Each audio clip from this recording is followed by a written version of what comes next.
सध्या विधान परिषद निवडणुकांच्या संदर्भातली जोरदार चर्चा आहे। राजकीय पक्षांकडून आमदारांची बांधाबांधी सुरू आहे।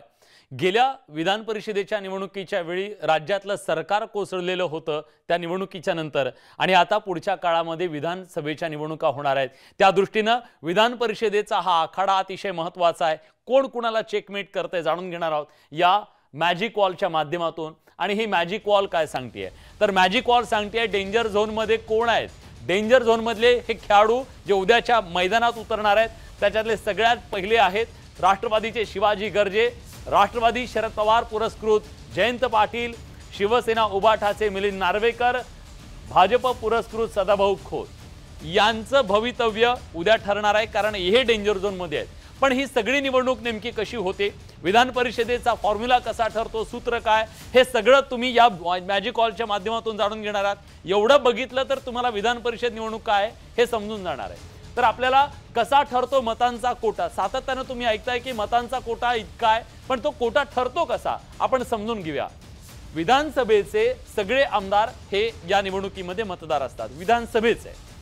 तर विधानसभेचं संख्याबळ महाराष्ट्रातलं आपल्या विधानसभेचं 288 आहे, पण सक्रिय मतदार जे आहेत, सक्रिय आमदार आता आहेत 274, कारण अनेक आमदार हे आता खासदार झालेले आहेत, काही निवृत्त मयत झालेले आहेत, तर काही बाद सुद्धा ठरलेले आहेत। त्यामुळे ही संख्या 288 हून 274 इतकी गेलेली आहे।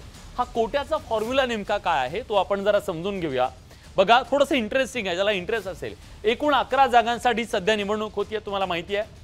11 + 1 म्हणजे हा फॉर्म्युला आहे की 11 मध्ये 1 मिसळल्याच्या नंतर जी संख्या येते ती संख्या म्हणजे एकूण जागांमध्ये 1 मिसळल्यानंतर 12 ही संख्या येते। ती 9 असेल, 9 जागांसाठी असेल तर 9 + 1 असेल, म्हणजे 1 न वाढवायची। एकूण जागांसाठी निवडणूक होतीये सध्या 11, 274 इतकी संख्या सध्याची आहे। त्याला भागिले जो आकडा लावता तो 12, आणि त्याच्यानंतर मग 22.83 हा आकडा आपल्याला मिळतो, आणि हा आकडा म्हणजे आहे कोटा। म्हणजे 23, जवळपास 23% जे आहेत ते 23% निवडून येण्यासाठी 23 मतं लागणार आहेत। म्हणजे विधानसभेचे 23 आमदार विधान परिषदेचा 1 आमदार निवडून आणू शकणार आहे। त्यामुळे 23 मतं महत्त्वाची आहेत। मग हे गणित काय सांगतंय, भाजपचं गणित काय, भाजपनं 5 उमेदवार या निवडणुकीमध्ये दिलेले आहेत। 5 उमेदवारांसाठी आवश्यक मतं भाजपला 23 × 5 म्हणजे 115 मतांची आवश्यकता त्यांना आहे। पण परिस्थिती काय, हातात असलेली मतं त्यांच्याकडे स्वतःची 103 आणि अपक्ष आणि मित्र पक्षांची 7 असे 110 मतं आहेत। त्यांना गरज आहे, कमी पडणारी मतं आहेत 5 कुठून तरी त्यांना गोळा करावी लागणार, फ्लोर मॅनेजमेंट त्यांना करावं लागणार आहे। अजितदादांचं गणित काय आहे, अजितदादांनी 2 उमेदवार दिलेले आहेत। 2 उमेदवारांसाठी आवश्यक मतं 23 × 2 46 आहे, पण 46 त्यांच्याकडे नाही आहेत। हातात असलेली मतं आहेत 41 + 2 म्हणजे 2 त्यांचे मित्र पक्ष अपक्ष आहेत 43। त्यामुळे त्यांच्याकडे आता 43 आवश्यक मतं आहेत, कमी पडणारी मतं 3 आहेत। त्यांना कुठून तरी ती बेगमी त्यांना गोळा करावी लागणार आहे, कुठून करतील उद्याकडे। शिवसेनेचं गणित काय सांगते, सध्या शिवसेना तशी सेफ मध्ये दिसते। 2 उमेदवार त्यांच्याकडे आहेत, आवश्यक मतं त्यांना 23 × 2 46 आहेत। हातात असलेली मतं 38 + 10 मित्रपक्ष अशी 48 मतं त्यांच्याकडे आहेत। यांच्याकडे अतिरिक्त 2 मतं आहेत। आता हे दादांना जातात की भाजपला जातात हा उद्या भाग आहे, त्यांच्या रणनीतीचा भाग असेल। ठाकरेंचं गणित काय, ठाकरेंनी 1 उमेदवार दिलेला आहे, त्यांचा उमेदवार 1 असला, आवश्यक मतं किती आहेत त्यांच्याकडे, तर त्यांना 23 मतं लागणार आहेत जो कोटा आहे।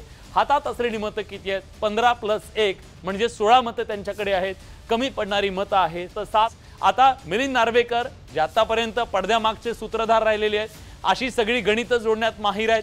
त्यामुळे 7 मतं एकत्र करण्यामध्ये नार्वेकर किंग मेकर ठरतात का, बघूया उद्या ठरेल ते। पवारांचं गणित काय, पवारांनी 1 उमेदवार मैदानात उतरवलेला आहे, आवश्यक मतं त्यांच्याकडे 23 जे आता कोटा आहे, पण हातात असलेली मतं आहेत 12 + 1 म्हणजे 13। आता हातात असलेली मतं 13 आहेत, मतांची गरज आहे 10ची। कमी पडणारी मतं दादांच्या आमदारांकडून येणार की कुठून येणार हा सवाल आहे, की काँग्रेस त्यांना मदत करणार बघावं लागेल। पण पवारांना सगळ्यात जास्त मतांची गरज आहे। काँग्रेस सध्या सगळ्यात सेफ आहे, पण डेंजर झोन मध्ये जाऊ शकतं का, हंडोरे होऊ नये काळजी घ्यावी लागेल। एक उमेदवार त्यांनी उतरवलेला आहे। आवश्यक मतं 23 आहेत, हातात असलेली मतं 37 आहेत आणि अतिरिक्त मतं त्यांच्याकडे 14 आहेत। आता या 14 मतांवरती त्यांच्या मित्रपक्षांची मदार आहे। त्यांना आशा आहे की हे 14 आपल्याकडे घेऊया, पण हा 23 साठी 23 फक्त वापरतील का तर नाही, कदाचित 27 मतं 2-3 मतं एक्स्ट्रा ठेवतील आपल्या स्वतःकडे आपला उमेदवार सेव्ह करण्यासाठी, फाटाफूट होऊ नये म्हणून। त्यामुळे अतिरिक्त मतं 10 ते 11 मतं ते दुसऱ्यांना देऊ शकतात। तर हे काँग्रेसचं गणित आहे। सगळ्यांचं हे गणित आपण बघितलं, पक्षीय बलाबल आपण बघितलं। भाजपला कमी पडणारी मतं 5 आहेत, पटकन बघूया। राष्ट्रवादीला कमी पडणारी मतं 3 आहेत, शिवसेनेकडची अतिरिक्त मतं 2 आहेत, शिवसेना उभाठाला कमी पडणारी मतं 7 आहेत, राष्ट्रवादीला कमी पडणारी मतं 10 आहेत आणि काँग्रेसकडची अतिरिक्त मतं 14 आहेत। हे सगळं बलाबल आहे, म्हणून सारीपाटावरच्या सगळ्या सोंगट्या प्रत्येकजण खेळतोय। डेंजर झोन मधले हे उमेदवार काय, त्यांची रणनीती काय असेल, तर गरजेंना महायुतीच्या दुसऱ्या पसंतीच्या मतांवर अवलंबून राहावं लागणार आहे।